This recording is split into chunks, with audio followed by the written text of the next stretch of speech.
અત્યારે અમેરિકામાં જે કંઈ પણ થઈ રહ્યું છે તે જાણીને તમારા રૂંવાડા ઊભા થઈ જશે.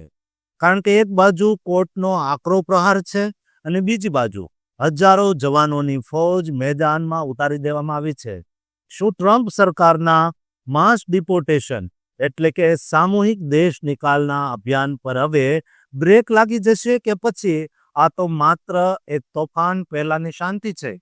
એક એવી વ્યક્તિ જેની પાસે સાચા દસ્તાવેજો હોવા છતાં તેને કેદ કરી લેવામાં આવી અને બીજી બાજુ સેના જેવા બંદોબસ્ત વચ્ચે અચાનક પીછેહટ કેમ કરવામાં આવી? આ આખી સનસનીખેજ હકીકત અને તેની પાછળનું રહસ્ય જાણવા માટે તમારે આ વિડિયો દોસ્તો અંત સુધી જોવો જોઈએ. અમેરિકાના ઓરેગન રાજ્યમાંથી એક બહુ મોટા સમાચાર સામે આવી રહ્યા છે, જ્યાં 5 ફેબ્રુઆરી 2026ના રોજ એક ફેડરલ જજ મુસ્તફા કાસુભાઈએ ઇમિગ્રેશન એન્ડ કસ્ટમ્સ એન્ફોર્સમેન્ટ પર મોટો પ્રતિબંધ લગાવી દીધો છે. જજે સ્પષ્ટ આદેશ આપ્યો છે કે આઈસના એજન્ટો હવે કોઈ પણ વ્યક્તિની વોરંટ વગર ધરપકડ કરી શકશે નહીં. આ મનાઈ હુકમ એટલે પ્રારંભિક ઇન્જેક્શન ત્યારે જ હટાવી શકાય જો એજન્ટ પાસે એવા પુરાવા હોય કે તે વ્યક્તિ ભાગી જવાની ફિરાકમાં છે, જેને ફ્લાઇટ રિસ્ક કહેવાય છે. આ ચુકાદો ત્યારે આવ્યો જ્યારે ઇનોવેશન લો લેબ દ્વારા એક કેસ દાખલ કરવામાં આવ્યો, જેમાં એવો આક્ષેપ હતો કે હોમલેન્ડ સિક્યુરિટી પહેલા ધરપકડ કરે છે અને પછીથી તેના કારણો શોધે છે. આ આખી વાતમાં વિક્ટર ક્રુઝ ગેમેઝ નામના 56 વર્ષના દાદાની વાત હૃદય કંપાવી દે તેવી છે. જેઓ 1999થી અમેરિકામાં રહે છે. તેમની પાસે કામ કરવાની પરવાનગી એટલે કે વર્ક પરમિટ હોવા છતાં તેમને રસ્તામાં રોકીને 3 અઠવાડિયા સુધી જેલમાં પૂરી દેવામાં આવ્યા.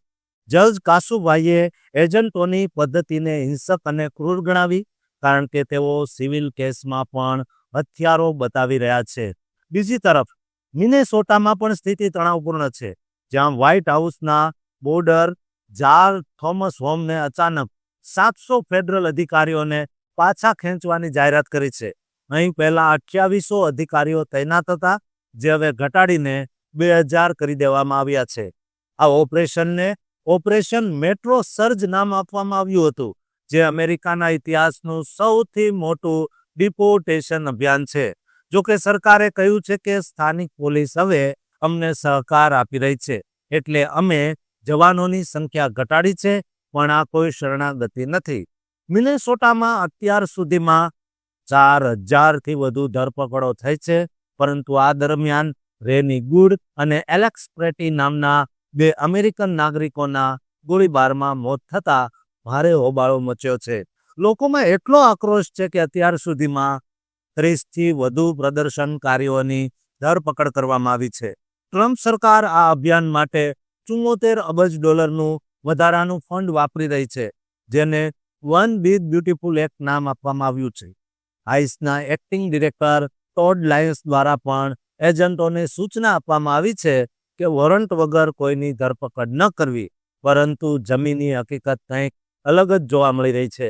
અત્યારે ટેનેસી જેવા રાજ્યો આ કડક કાયદાને ટેકો આપી રહ્યા છે, જ્યારે ઇલિનોઇસ જેવા રાજ્યો ફેડરલ એજન્ટો સામે કેસ કરવાની છૂટ આપી રહ્યા છે. આ આખો મામલો હવે સુપ્રીમ કોર્ટ સુધી પહોંચે તેવી પૂરેપૂરી શક્યતા છે. તમારો આ અંગે શું મત છે તે કોમેન્ટમાં જરૂર લખજો અને આ ચેનલને સબસ્ક્રાઇબ પણ કરી દેજો.